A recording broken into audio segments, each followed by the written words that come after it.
அன்பிற்கினிய உலக தமிழ் சொந்தங்களே, புத்தம் புதிய பொலிவுடன் எங்கேயும் எப்பொழுதும் எல்லா பொருட்களும் வாங்க மர்சூகா ஆன்லைன் ஷாப்பிங்.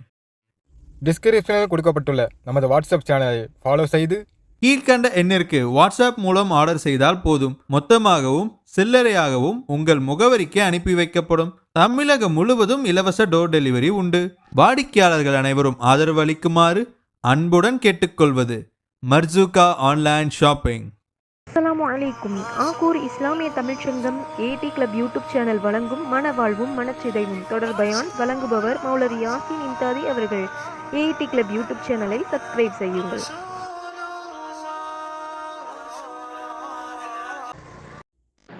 அஸ்ஸலாமு அலைக்கும். ஆகூர் இஸ்லாமிய தமிழ்ச்சங்கம் ஏடி கிளப் யூடியூப் சேனல் மற்றும் மர்சூகா ஆன்லைன் ஷாப்பிங் இணைந்து இணையதளம் மூலம் நடத்தும் பரிசு மலை இஸ்லாமிய கேள்விகள் நிகழ்ச்சி 13வது மாதம் இன்ஷா அல்லாஹ் வருகின்ற ஆகஸ்ட் 1 முதல் நமது ஏடி கிளப் யூடியூப் சேனலில் மௌலவி யாசின் இம்தாதி அவர்கள் வழங்கும் மனவாழ்வும் மனச்சிதைவும் சுமார் 25 நாட்கள் நடைபெற உள்ள தொடர் பயானிலிருந்து ஏடி கிளப் வாட்ஸ்அப் குரூப் மூலம் இன்ஷா அல்லாஹ் வருகின்ற செப்டம்பர் 1 அன்று ஞாயிற்றுக்கிழமை இந்திய நேரப்படி இரவு 10 மணி அளவில் சுமார் 25 கேள்விகள் கேட்கப்படும்.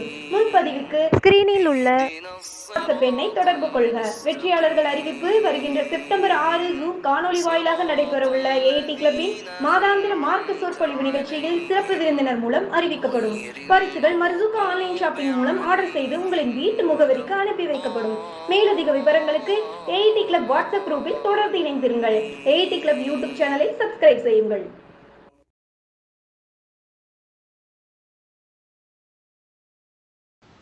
பொதுவாக மனித வாழ்க்கையில் எதை நாம் இனிமைன்னு நினைக்கிறோமோ அது எந்த ஒரு இனிமையாக இருந்தாலும் சரி, ஒரு காலத்தில் பார்த்தீங்கன்னா அது சலிப்பு தட்டிடும். சில இனிமைகள் 2 மாதத்தில் சலிப்பு தட்டும், சில இனிமைகள் 2 வருஷத்தில் சலிப்பு தட்டும். சலிப்பு தட்டாத எந்த ஒன்றுமே இல்லை உலகத்தில். பெருசாக வேணாம், நம்ம இப்போ பிரியாணியை விரும்பி சாப்பிட்றோம் பார்த்தீங்களா, ரொம்ப ஆர்வத்தோடு நம்ம என்ன செய்கிறோம், பிரியாணியை சாப்பிட்றோம். அதுக்காக நம்ம சாப்பிட்டேவா இருப்போம், அதுக்குன்னு ஒரு எல்லை இருக்குல்ல. பிரியாணியாக இருந்தால் கூட இல்லை இதுக்கு மேலே வேணான்றுவோம். இதான் மனிதனை இறைவன் இந்த மாதிரியான உணர்வில் தான் படைச்சிருக்கான். உலகத்தில் எந்த ஒரு இனிமையை எடுத்துக்கொண்டாலும் அது ஒரு சூழலில் ஒரு சந்தர்ப்பத்தில் என்ன செஞ்சிடும், அது சலிப்பு தட்டிடும். அந்த சலிப்பு தட்டி அதுக்கப்புறம் நம்ம வேறு மாதிரி தப்பான முடிவுகளெல்லாம் எடுக்கக்கூடாதுங்கிற காரணத்தினால தான் பலவிதமான கட்டுப்பாடுகளையும் இஸ்லாம் வைக்கிறது. அந்த கட்டுப்பாடுகள் எதுக்குன்னு கேட்டால், இவன் அவனுக்கு ரசனை இருக்கிற முடியும் இருந்துட்டு இருப்பான், அதுக்கப்புறம் விட்டு போட்டு போயிடுவான். அப்படி விட்டு போயிட்டான்னு சொன்னால் அப்போ அவங்களுக்குரிய அந்த பாதுகாப்பு எல்லாமே இருக்குல்ல, அதுக்கெல்லாம் யார் பொறுப்பேற்கிறது? அப்படிங்கிறதுனால தான் இஸ்லாமிய மார்க்கம் இந்த கட்டுப்பாடுகளை எல்லாம் வைக்கிறது. உதாரணமாக பார்த்தீங்கன்னா, திருமணத்துக்கு பல விதமான கட்டுப்பாடுகளை இஸ்லாமிய மார்க்கம் வைக்கத்தானே செய்யுது. அப்போ திருமணங்கிறது 2 பேர் சம்மந்தப்பட்டதில் 2 குடும்பம் சம்மந்தப்பட்டது. 2 குடும்பம் சம்மந்தப்பட்டிருக்கிற காரணத்தினால தான் பலவிதமான ஆலோசனைகளை தம்பதியினர்களுக்கு என்ன செய்து இஸ்லாமிய மார்க்கம் சொல்கிறது. பலவிதமான உரிமைகள் என்ன செஞ்சிருக்குன்னா கொடுத்துருக்கிறது. அதே மாதிரி பலவிதமான ஆலோசனைகள் என்ன செய்து இஸ்லாமிய மார்க்கம் சொல்லித் தருகிறது. இதுக்கெல்லாம் மூலமான காரணம் என்னன்னு பார்த்தீங்கன்னா, உலக வாழ்க்கையில் எந்த ஒரு இனிமை என்று நீங்கள் எடுத்துக்கொண்டாலும் சரி, அது ஒரு சந்தர்ப்பத்தில் என்ன செஞ்சிடும், அது சலிப்பை தட்டிடும். சலிப்பு தட்டினா பரவாயில்ல, வெறுப்பு தட்டிடக்கூடாது. ஏன்னா சலிப்பு தட்டுறதை நாம் என்ன செய்ய முடியாது, தடுத்து நிறுத்த முடியாது. ஏன்னா அது மனிதனுடைய இயல்புல உள்ளது.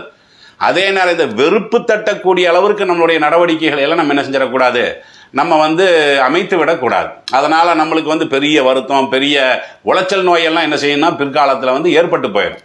இப்போ புரியறதுக்கு சொல்வதாக இருந்தால், இப்போ ஒரு மனிதன் திருமணத்துக்கு எப்போ தயாராகிறானோ அப்போ தான் என்ன செய்யணும்னு கேட்டால் வரன் தேடவே ஆரம்பிக்கணும். அது ஆம்பளையாக இருந்தாலும் சரி, பொம்பளையாக இருந்தாலும் சரி, திருமணத்துக்கு நீங்கள் தயாராகிட்டீங்களா, மாப்பிள்ளையை பார்க்குறதுக்கு முயற்சி பண்ணுங்கள், பொண்ணு தேடுவதற்கு முயற்சி பண்ணுங்கள். நீங்கள் திருமணத்துக்கே தயாராகலைன்னு சொன்னால் அந்த சிந்தனை அந்த நேரத்தில் தேவையில்லைங்கிறனால தான் நீங்கள் தயாராகலை. அப்போ நீங்கள் என்ன செய்யணும்னு கேட்டால், திருமணத்துக்கு தயாரானா நீங்கள் மணமக்களை தேடுவதற்கு முயற்சி பண்ணணும். திருமணத்துக்கு நீங்கள் தயாராகலையா, அதன் பக்கம் நீங்கள் போகவே கூடாது. ஏன்னா அப்போ உங்களுக்கு வேறு வேலைகள் இருக்குமில்ல, படிப்புங்கிற வேலை இருக்கும், தொழிலுங்கிற வேலை இருக்கும், வாழ்க்கையில் சில விஷயங்களை நம்ம இப்போ சேகரிக்கணுங்கிற மாதிரியான சிந்தனை இருக்கும். இந்த சிந்தனையும் அந்த சிந்தனையும் போட்டு குழப்பிக்கொள்ளக்கூடாது. எந்த ஒரு காரியத்தையும் எந்த நேரத்தில் எந்த சூழலில் செய்யணுமோ அந்த நேரத்தில் நம்ம என்ன செஞ்சிடணும். அந்த வரிசையில் தான் திருமணத்துக்கு ஒரு மனிதன் தயாராகிட்டானா அந்த நேரத்தில் வரன் தேடுறது அவனுக்கு அவசியமாகி போயிடுது. சரி, வரனை நீங்கள் தேடிட்டீங்களா, உடனடியாக திருமணத்தை முடிச்சிடணும். இதுதான் வந்து மனிதனுடைய வாழ்க்கைக்கு ரொம்ப ரொம்ப உகந்தது. இப்போ நீங்கள் இப்போ என்ன சமூகத்தில் பார்த்தீங்கன்னா திருமணத்துக்கு வந்து என்ன செய்வாங்கன்னா மாப்பிள்ளையை பார்ப்பாங்க, பொண்ணை பார்ப்பாங்க. திருமண டேட்டை பார்த்தீங்கன்னா ரொம்ப மாதம் கழிச்சு தள்ளி வச்சுருப்பாங்க.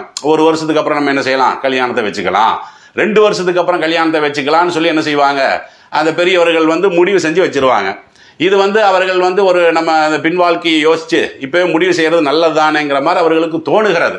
ஆனால் இந்த திருமண விஷயத்துலலாம் நம்ம என்ன செய்யக்கூடாது, திருமணத்துக்குன்னு சொல்லி நீங்கள் மணமக்களை பார்த்துட்டீங்களா, மாப்பிள்ளையை பார்த்துட்டீங்களா, பொண்ணை பார்த்துட்டீங்களா, திருமணத்திற்குரிய ஏற்பாடில் இறங்கி என்னமே தவிர திருமணத்துக்கு வந்து முடிவு பண்ணி போட்டு திருமணத்தினுடைய அந்த நாளை என்ன செய்யக்கூடாது, மாசக்கணக்காக வருடக்கணக்காவெல்லாம் கடத்தக்கூடாது. இஸ்லாமிய மார்க்கத்தில் கூட நபிகள் நாயகம் ஸல்லல்லாஹு அலைஹி வஸல்லம் அவர்கள் என்ன சொல்கிறாங்கன்னா, இதா ஹத்தப இலைக்கும் மன் தர்லவுன தீனஹு வ ஹுல்கஹு, யாருடைய மார்க்கப்பற்று, யாருடைய நற்குணத்தை வந்து நீங்கள் விரும்புகிறீர்களோ அந்த மாதிரியான ஒரு வரன் உங்களுக்கு கிடைத்து விட்டது. அதாவது நீங்கள் நினைக்கிற மாதிரியான மாப்பிள்ளை வந்து உங்களுக்கு அமைஞ்சிட்டாரு, நீங்கள் நினைக்கிற மாதிரியான பெண்ணே உங்களுக்கு அமைந்து விட்டார் என்று சொன்னால், குணமெல்லாம் பார்த்தீங்கன்னா ரொம்ப நல்லா இருக்கிறது, அவர்களுடைய மார்க்க அந்த இறை பக்தியெல்லாம் இருக்குது பார்த்தீங்களா, இறையச்சம் அதெல்லாம் நல்லா இருக்குதுன்னு உங்களுக்கு தெரிஞ்சிச்சுன்னு சொன்னால் இப்போ ஜப்பிஜூஹு, நீங்கள் வந்து திருமணம் செஞ்சுக்குங்க. வரனை பார்க்குறீங்க, உங்களுக்கு திருப்தி ஆயிருச்சா, அடுத்த வேலையாக நீங்கள் என்ன செய்யணும்னு கேட்டால் திருமணம் செய்யணும் என்று நபிகள் நாயகம் ஸல்லல்லாஹு அலைஹி வஸல்லம் அவர்கள் என்ன செய்கிறாங்க, இதை சொல்லிட்டு சொல்கிறாங்க. அவ்வாறு நீங்கள் செய்யவில்லையானால் தக்குன் ஃபித்னா, அதனால் பலவிதமான அந்த சோதனைகள் எல்லாம் ஃபில்லர்லி உலகத்தில் ஏற்படும். அதே மாதிரி ஃபசாதுன் அரீஸ், பலவிதமான குழப்பங்களும் ஏற்படுவதற்குரிய வாய்ப்பு இருக்கிறது. அதான் நீங்கள் திருமணத்தை வந்து மணமக்களை பார்க்குறீங்க, பொண்ணு தேடுறீங்க, மாப்பிள்ளையை தேடுறீங்க, உங்களுக்கு தேவையான ஒரு துணையை வந்து அல்லாஹ் அமைச்சிட்டான்னு சொன்னால் திருமணத்தை செஞ்சிடணுமே தவிர அதை போட்டுக்கிட்டு நம்ம என்ன செய்ய தேவையில்லை, நீட்ட வேண்டிய அவசியம் இல்லை, அதை புறக்கணிக்க வேண்டிய அவசியம் இல்லை. அப்படிங்கிற கருத்திலேயே நபிகள் நாயகம் ஸல்லல்லாஹு அலைஹி வஸல்லம் அவர்கள் என்ன செய்கிறாங்க, இதை நீங்கள் திருமதியில் 1084வது செய்தியாக நீங்கள் என்ன செய்யலாம்னா பார்க்கலாம். இன்றைக்கு சமூகத்தினுடைய நிலை என்னன்னு கேட்டால், ஏற்கனவே சொன்ன மாதிரி இப்போ வந்து இவருக்கு இவர் தான் மாப்பிள்ளை, இவளுக்கு இவ தான் என்னது பொண்ணு அப்படிங்கிற மாதிரி முடிவை செய்துவிட்டு திருமணத்தை வந்து 1 வருஷம் 2 வருஷம்னாலாம் என்ன செஞ்சிருவாங்க, தள்ளி வச்சிருவாங்க.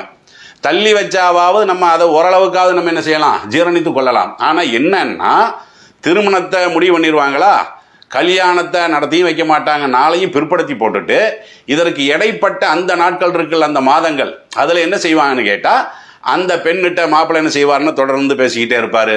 அந்த மாப்பிள்ளைகிட்ட அந்த பொண்ணு என்ன செய்யணும்னு கேட்டால் தொடர்ந்து பேசிகிட்டு இருப்பாங்க. ஏன்னா இதை வந்து யாருமே வந்து சமூகத்தில் தப்பாக சொல்ல மாட்டாங்கல்ல, அவங்களுக்கு கல்யாணம் ஆகத்தானே போகுது. அப்போ அவங்க 2 பேர் பேசுறதுல என்ன தப்பு, அவர்கள் வந்து ஒருவரை ஒருவர் புரிந்து கொள்ள வேண்டாமா அப்படிங்கிற மாதிரியான வாதங்களை எல்லாம் எடுத்து வச்சுக்கிட்டு என்ன செய்வாங்க, நாள் கணக்காக மாசக்கணக்காக நிச்சயிக்கப்பட்ட பெண்ணுடன் நிச்சயிக்கப்பட்ட ஆணுடன் என்ன செய்வாங்க, அவங்க வந்து பேசக்கூடியவர்களாக நம்ம என்ன செய்கிறோம், இன்றைக்கி நம்ம பார்த்துக்கிட்டு இருக்கிறோம். திரைப்படத்தில் கூட அப்படி தான் காட்டுறான். ஒருவரை ஒருவர் அறிந்து கொள்வதாக இருந்தால் என்ன செய்ய, 2 பேர் பேசி பழகணும். என்னத்தை பேசி என்ன பழகிறது இருக்குன்னு நம்மளுக்கு தெரியல. ஆனால் என்ன செய்கிறாங்கன்னா, இது திரைப்படத்துல எல்லாம் வந்து இது என்னமோ ஒரு சிறந்த ஒரு வழிமுறை மாதிரி காட்டுற காரணத்தினால இவங்களும் என்ன செய்கிறாங்க, பெற்றோர்களும் வந்து இதை வந்து ஒரு பெருசாக எடுத்துக்கொள்றது இல்லை. ஏன் அவன் தான் கல்யாணம் பண்ண போகிறான்ல, அவளை தானே பண்ண போகிறான் அப்படின்னு சொல்லி மாப்பிள்ளை வீட்டுக்காரங்க நினைக்கிறது, பொண்ணு வீட்டுக்காரங்க நினைக்கிறது, மாப்பிள்ளையாக வரப்போகக்கூடிய ஆள்கிட்ட தான் அந்த பெண்ணு பேசுகிறா அப்படிங்கிற மாதிரி அந்த பெண்ணு வீட்டுக்காரங்களும் என்ன செய்யறது, அப்படி நினைத்து கொண்டு இது வந்து உரிமை, இதுதான் சுதந்திரம், இதுதான் சிறந்த வழி அப்படிங்கிற மாதிரி என்ன செய்கிறாங்கன்னா முடிவு செய்து விடுகிறார்கள்.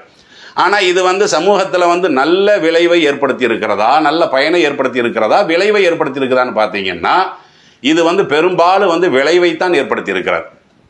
காரணம் என்ன, மனிதனுடைய மனம் என்பது மாறக்கூடியது. இந்த நேரத்தில் நம்மளுக்கு இது வந்து ரசனையாக தெரியும், இதை விட சிறப்பாக ஒன்று நம்மளுக்கு தென்பட்டுச்சுன்னு வைங்களேன், அந்த நேரத்தில் நம்ம யோசிப்போம், இதை வாங்குறதுக்கு பதில் அதை நம்ம வாங்கியிருக்கலாமே அப்படியெல்லாம் மனுஷனுக்கு வரும் இல்லை.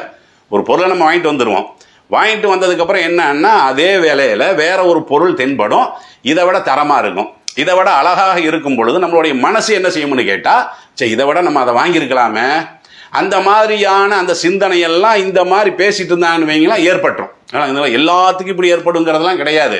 ஆனால் சில நேரங்களில் கொஞ்சம் அவசரப்பட்டுட்டோமா, நாம் போய் இந்த குடும்பத்தில் நம்ம என்ன போய் தேர்வு பண்ணிட்டோமே, இந்த ஆளை போய் தேர்வு பண்ணிட்டோமே, இந்த பொண்ணை போய் தேர்வு பண்ணிட்டேங்கிறமே அப்படிங்கிற மாதிரியான அந்த எண்ணம் வந்து உள்ளத்தில் வந்துடும். இது வந்து உள்ளத்தில் வர்றது ஒரு பக்கம் இருக்கட்டும், அந்த எண்ணம் தான் பிற்காலத்தினுடைய வாழ்க்கையினுடைய அந்த சந்தோஷத்தை என்ன செய்யும்னு கேட்டால் கொஞ்சம் கொஞ்சமாக தொலைக்கும், நிம்மதியை கொஞ்சம் கொஞ்சமாக அழிச்சிட்டே வரும். காரணம் என்ன, திருமணத்துக்குன்னு முடிவு பண்ணிட்டீங்களா, டக்குன்னு திருமணத்தை நடத்திட்டு போயணுமே தவிர அந்த 4 டேட்டையெல்லாம் என்ன செய்யக்கூடாது, தள்ளி போட்டுக்கொண்டே இருக்கக்கூடாது. ரெண்டாவது, நீங்கள் இன்னொன்று சிந்திச்சு பாருங்கள். இப்போ ஒருவர் புரிந்து கொள்வதற்குன்னெல்லாம் சொல்கிறாங்கல்ல, ஏதாவது ஒரு அறிவாளி இப்படி பேசுவானா? ஒரு அண்ணன் தம்பிகிட்ட 10 நிமிஷம் கூட என்ன செய்ய மாட்டான், ஃபோனில் பேச மாட்டான். ஒரு அம்மாட்ட கூட மகன் என்ன செய்ய மாட்டான், 10 நிமிஷம் பேச மாட்டான். மனைவிட்ட கூட பேச மாட்டான். அப்படி பேசுவாங்களா? ரத்த உறவுகளிடத்திலும் கூட மொபைல் எல்லாம் என்ன செய்ய மாட்டாங்க, இவ்வளோ மணி நேரமெல்லாம் பேசிட்டுலாம் இருக்க மாட்டாங்க. ஏன்னா பேசுறதுக்கு அப்படி ஒன்றுமே இல்லை. அப்படிங்கும் போது இவங்க யார் ரத்த உறவா? நீங்கள் தீர்மானம் பண்ணி வச்சிருக்கிறீங்களே தவிர மார்க்க ரீதியில் அது குற்றங்கிறது வேற. ஏன்னா திருமணமானதுக்கு பின்னாடி தான் அவர்கள் கணவன் மனைவியாக மாறுகிறார்களே தவிர திருமணத்துக்கு முன்னாடி அந்த பெண்ணும் அந்நிய பெண் தான், இந்த ஆணும் அந்நிய ஆண் தானே. அப்போ ரசூல் ஸல்லல்லாஹு அலைஹி வஸல்லம் அவர்கள் அந்த மாதிரியான சந்தர்ப்பத்தில் பேசுவது, அதே மாதிரி தனியாக செல்வது, இப்படியான கட்டத்தில எல்லாம் வந்து சைத்தான் முக்கியமாக இருப்பான் ரசூல் ஸல்லல்லாஹு அலைஹி வஸல்லம் சொன்னாங்களா இல்லையா? அது வந்து இந்த விஷயத்தில் நம்ம கவனிக்கணுமே இல்லையா? இப்போ என்னன்னா எல்லாம் மீறி பேசுவாங்க. அதாவது திருமணத்துக்கு முன்னாடி துவக்கத்தில் பார்த்தீங்கன்னா சும்மா லேசாக நீங்கள் என்ன வியாபாரம் பண்ணுறீங்க, நீங்கள் என்ன பண்ணுறீங்க, இந்த மாதிரி பேச்சு ஓடிட்டு இருக்கோம். இப்போ ஒரு வருஷம் தள்ளி வச்சுட்டோன்னு வைங்களேன், இவங்க என்ன செய்வாங்க, அதுக்கப்புறம் நார்மலாக ஒரு நண்பன்கிட்ட பேசுகிற மாதிரி அது எதெல்லாம் பேசணுமோ அதை பேசினா பரவாயில்ல, தேவையற்ற பேச்சுக்களை பேசுவாங்க. அதுக்கப்புறம் என்ன, இதே மாதிரி வந்து இப்போ உதாரணமாக வந்து இப்போ 2 பேரும் மறுமணம் பண்ணுறாங்கன்னு வைங்களேன், அந்த ஆள் வந்து பொண்டாட்டி விவாகரத்து பண்ணிட்டு வந்துட்டார், இந்த ஆள் வந்து புருஷனை விவாகரத்து பண்ணிட்டு வந்துட்டாங்கன்னு வைங்களேன். இவங்க 2 பேர் வந்து நம்ம ஒருவர் புரிந்து கொள்வதற்குன்னு சொல்லி இந்த நாளை கடத்துனீங்கன்னு வைங்களேன். அவன் என்ன பண்ணுவானா, அவன் பொண்டாட்டியை பற்றி சொல்லுவான். இவன் என்ன பண்ணுவானா, இவளுடைய புருஷனை பற்றி சொல்லுவா. இந்த நேரத்தில் எல்லாமே ரசனையாத்தான் இருக்கு, நல்லா புரிந்து கொள்ளணும். இப்படி பேசக்கூடிய நேரத்தில் ரசனையாத்தான் இருக்கும். ஆனால் வாழ்க்கையில் போய் அடி எடுத்து வைக்கக்கூடிய நேரத்தில், ஏன்னா இப்போ பேசுறதெல்லாம் என்ன சத்தியவான்கள் சத்தியமாக உட்காந்து பேசிகிட்டு இருப்பாங்க. 2 பேரும் தனிமையில் உட்காந்து பேசுகிறாங்கல்ல, மொபைலில் பேசுகிறாங்கல்ல, அல்லது வெளியே போய் பேசுகிறாங்கல்ல, எல்லாம் சத்தியம் தான் பேசுவாங்களா? அதாவது அந்த பெண்ணை கவருவதற்கு என்ன சொல்லணுமோ அந்த மாதிரி இவன் தன்னை பில்டப் பண்ணி சொல்லுவான். அவள் தன்னை இந்த ஆண் கவருவதற்கு என்ன பண்ணணுமோ அந்த மாதிரி அவளும் என்ன செய்வாள், பில்டப். சொல்லப்போனால் ஒரு 100க்கு ஒரு 50% கூட அவங்க வந்து உண்மை பேச மாட்டாங்க. விளங்குதுங்களா? அதிகப்படியான கற்பனைகளையும் தேவையற்ற வாக்குறுதிகளெல்லாம் என்ன செய்வாங்க, அது துவக்கத்தில் மனிதனுடைய மனம் அப்படித்தானே.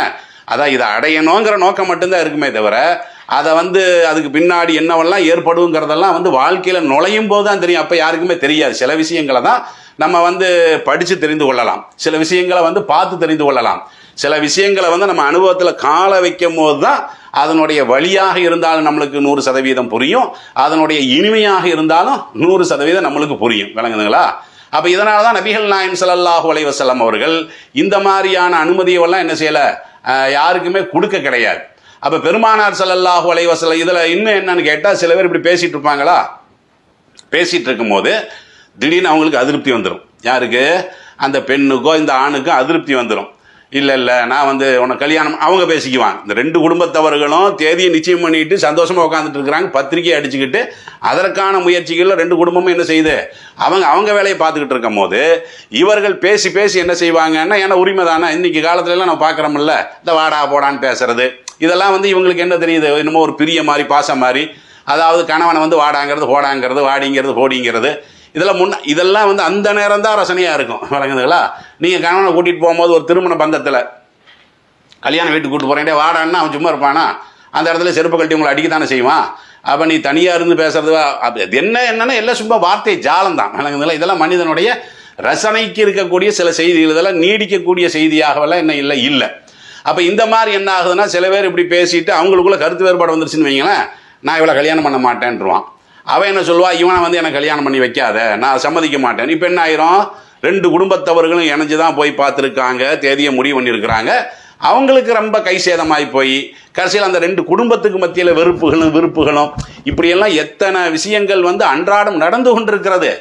இப்போ நீங்கள் சொல்கிறீங்க பார்த்தீங்களா, அது வந்து அன்றாடம் நடக்கக்கூடிய செய்தியாக இல்லை. ஆனால் இப்போ நம்ம சொல்கிறதெல்லாம் பார்த்தீங்கன்னா, உங்கள் ஊரில் போய் நீங்கள் விசாரிச்சு பாருங்களேன், உங்கள் ஜமாத்தில் போய் விசாரிச்சு பாருங்களேன், இது மாதிரி எத்தனையோ சம்பவங்களை எல்லாம் நீ என்ன செய்யலாம், கேள்விப்படலாம். அப்போ திடீர்னு இவங்க விட்டு போட்டு போயிடுவாங்களா, திடீர்னு இங்கே போய் அது கல்யாணம் நின்று போயிடும். அதுக்கப்புறம் என்ன, வேற ஒரு மாப்பிள்ளையை தேடுவாங்க, இவளுக்கு வேற ஒரு பொண்ணை தேடுவாங்க.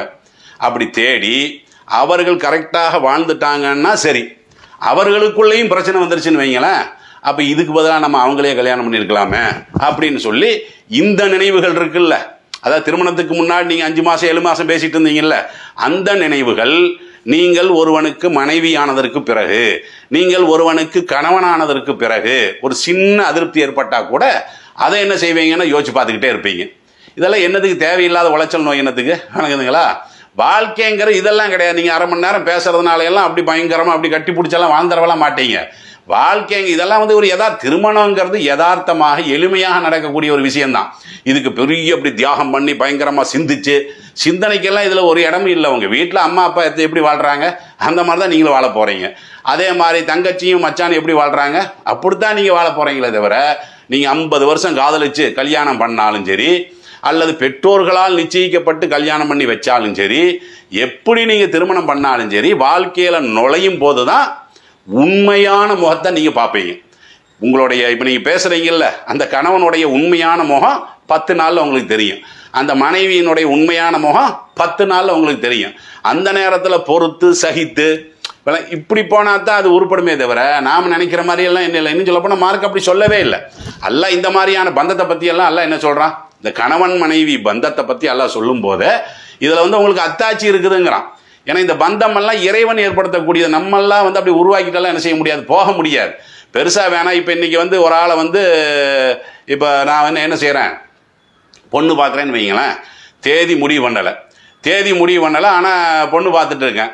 இப்போ நான் எந்த பொண்ணை பார்த்தேன்னா அவன் நாளைக்கு விபத்தில் அடிபட்டு செத்துட்டான்னு வைங்களேன், என் குடும்பத்தவர்கள் என்ன பேசுவாங்க, நல்ல வேலை தேதி குறிக்கிறதுக்கு முன்னாடி அவள் போய் தொலைஞ்சா, இல்லைன்னா நம்மளுடைய மகவாள் கெட்டு போயிருக்குமே அப்படின்னு சொல்லி இந்த பையனுடைய அம்மா அப்பா பேசுவாங்கள்ல, குடும்பத்தவர்கள் பேசுவாங்கள்ல. அதே மாதிரி தேதி குறிப்பிடாமல் நீங்கள் பேசிகிட்டு இருக்கிறீங்க.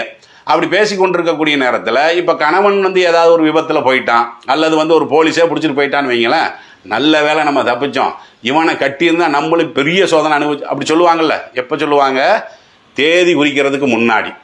அதே நேரம் சம்மதமெல்லாம் தெரிவிச்சிருப்பாங்க. தேதி குறித்து திருமணம் ஆயிடுச்சுன்னு வைங்களேன், திருமணம் ஆன அன்றைக்கு கணவன் வந்து விபத்தில் அவனுக்கு ஏதாவது ஒன்று ஆகிப்போச்சுன்னு வைங்களேன், மனைவி வந்து விபத்தில் ஆகிப்போச்சுன்னு வைங்களேன், அந்தந்த குடும்பத்தவர்கள் மட்டுமில்ல 2 குடும்பத்தவர்களும் துடிப்பாங்க. அப்போ பார்த்தீங்கன்னா துடிக்கிறாங்க அவங்களுக்காக வேண்டி. கல்யாணங்கிற பந்தம் ஆகிறதுக்கு முன்னாடி எப்போ நம்மளை தப்பிச்சது போதும்னு சொல்லி பெருமையாக நினைக்கிறாங்க. ஆனால் 1 மணி நேரத்தில் இப்படி ஏற்பட்டுச்சுன்னா என்ன நினைக்கிறாங்க, அந்த உறவுக்காக வேண்டி அவங்க துடிக்கிறாங்கல்ல, வருத்தப்படுறாங்கல்ல.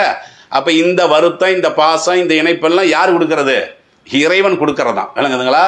அதனால் இறைவன் தான் வந்து இயல்பாக எல்லாம் அப்படி அமைச்சிருக்கிறான். ஆணையும் பெண்ணையும் என்ன செஞ்சுருக்கிறான், அப்படி அமைச்சிருக்கிறான்.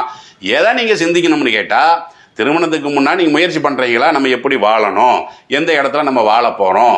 அதே மாதிரி ஒரு குடும்பத்தில் போகும்போது நம்ம குடும்பத்தில் மாமியார் இருப்பாங்க, அவங்க இருப்பாங்க, இவங்க இருப்பாங்க, எல்லாத்தையும் சகித்து கொண்டு தான் நம்ம போகணும். கணவனுடைய பொருளாதாரம் இவ்வளோதான், மனைவியினுடைய அந்த உடலமைப்பு இவ்வளோதான், மனைவியினுடைய அந்த உளவியல் இதுதான், கணவனுடைய அந்த உளவியல் இதுதான்.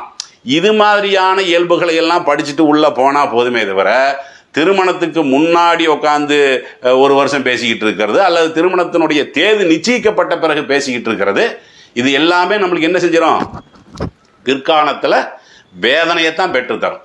சில விஷயங்களை வந்து நம்ம சொல்லுவோம், அது வந்து பல பேர்த்துக்கெல்லாம் என்ன செய்யும், இதெல்லாம் அப்படியே பார்த்துக்கலாம், அப்படி பார்த்துக்கலாங்கிற மாதிரி எல்லாம் நினைப்பாங்க. ஆனால் அவங்களும் நாளைக்கு இப்படி சொல்லக்கூடிய கட்டத்தை எல்லாம் என்ன செய்வாங்க, அடைவாங்க. வணங்குதுங்களா? அதனால் சில விஷயங்கள்ல நம்ம தீ இருக்குல்ல, நெருப்பை தொட்டால் சுடும்னு நம்ம சொல்கிறோம். அறிவாளி என்ன செய்வான், அப்படியே இருந்துக்குவான், அவ்வளோதான். அப்படி என்னது இப்படி சுடுமா அப்படின்னு சொல்லி தொட்டான்னா சுடத்தானே செய்யும். நீங்கள் விரும்பி தொட்டாலும் சுடத்தான் செய்யும், அதே மாதிரி விரும்பாமல் தொட்டாலும் சுடத்தான் செய்யும். ஏன்னா அது நெருப்பு. அதே மாதிரி தான். வணங்குதுங்களா? அதனால் இது மாதிரியான விஷயங்களில் வந்து நம்ம என்ன செய்யணும், கவனமாக நம்ம வாழ்க்கையை கொண்டு போகணும். குறிப்பாக இளைய தலைமுறையினர்களுக்கு இந்த பாடங்களை எல்லாம் நீங்கள் என்ன செய்யுங்க, சொல்லிக் கொடுங்க. பெண்ணாக இருந்தால் அந்த பெண் எப்படி வந்து வாழ்க்கை முறை எப்படி கொண்டு போகிறது, குடும்பத்தில் எப்படி இருக்கிறது, மாமியானா யார், மாமனார்னா என்ன, சொந்தங்கள்னா என்ன, பந்தங்கள்னா என்ன, வாழ்க்கையில் இப்படிலாம் சிக்கல் வரும் அப்படிங்கிறது அவங்களுக்கு சொல்லிக் கொடுங்க. அதே மாதிரி பையனாக இருந்தால் உனக்குள்ள கடமை என்ன, உன்னுடைய மனைவிட்ட உனக்கு எந்த அளவுக்கு ரைட் இருக்குது, அந்த குடும்பத்தில் நீ எப்படி நடந்து கொள்ளணும், இப்படியான உபதேசங்களை பண்ணி அனுப்புங்க. வணங்குதுங்களா? அதனால் மார்க்க ரீதியிலையும் நிச்சயிக்கப்பட்ட பெண்ணாக இருந்தாலும் சரி, நிச்சயிக்கப்படாத பெண்ணாக ஆணாக இருந்தாலும் சரி, என்ன செய்யக்கூடாது, அந்த திருமணம் என்ற பந்தத்திற்குள் நுழையிறதுக்கு முன்னாடி பேசிக்கிட்டெல்லாம் இருக்கக்கூடாது. அப்படியே நீங்கள் ஏதாவது ஒரு கருத்து கேட்க வேண்டியது இருக்குது, சரி நம்ம தான் நிச்சயம் பண்ணிட்டோம்ல அப்படின்னு சொல்லி ஏதாவது கருத்து கேட்க வேண்டியது இருக்குதா, எப்படி கேட்கறது பாதுகாப்போம். உதாரணமாக அவங்களுடைய பெற்றோருடைய தந்தையினுடைய நம்பர் இருக்குமில்ல, அதே மாதிரி இவர்களுடைய தரப்புலையும் தந்தையினுடைய நம்பர், அதே மாதிரி உறவுக்காரர்களுடைய நம்பரெல்லாம் இருக்குமில்ல, அவர்கள்ட்ட கால் பண்ணி இப்படி ஒரு விஷயத்தை கேட்க வேண்டியது இருக்குது, இப்படி ஒரு விஷயத்த சொல்ல வேண்டியது இருக்குதுன்னு சொல்லி அவர்கள் போய் அவங்களுக்கு முன்னாடி நீங்கள் பேசுனீங்கன்னு வைங்களேன், நீங்கள் தேவையற்றதை பேசவும் மாட்டீங்க, தேவைக்கு உள்ளதை மட்டும்தான் பேசுவீங்க. தேவையில்லாமல் பொய் சொல்லி என்ன செய்வீங்க, அப்படி நம்ப வச்சுட்டெல்லாம் இருக்கிறாங்கல்ல, அந்த மாதிரியான ஒரு கட்டத்துக்கெல்லாம் எப்போ நீங்கள் போக மாட்டீங்கன்னா, அதாவது திருமணமாகற முடியும், மாப்பிள்ளையனுடைய நம்பரு பொண்ணுக்கு தெரியக்கூடாது, பொண்ணுடைய நம்பர் மாப்பிள்ளைக்கு தெரியக்கூடாது. சுருக்கமாக சொல்ல போனால் என்ன, தெரிஞ்சாலும் பேசக்கூடாது. வணங்குதுங்களா? இதெல்லாம் தான் உங்களுடைய வாழ்வை அந்த இனிமையை சலிப்பு தட்டாமல் அப்படிங்கிற ஒரு விஷயத்த சொன்னோம் பார்த்தீங்களா. சலிப்பு தட்டுறதுனாவது பரவாயில்ல, வெறுப்பு தட்டிடக்கூடாது. வெறுப்பு தட்டிடுச்சுன்னா வாழ்க்கை போயிடும். வணங்குதுங்களா? அதாவது இதெல்லாம் என்ன செஞ்சோன்னா நீங்கள் மனதில் வைத்துக்கொண்டு பிற மக்களுக்கு இந்த செய்தியை எடுத்து சொல்லுங்கள். அஸ்ஸலாமு அலைக்கும்.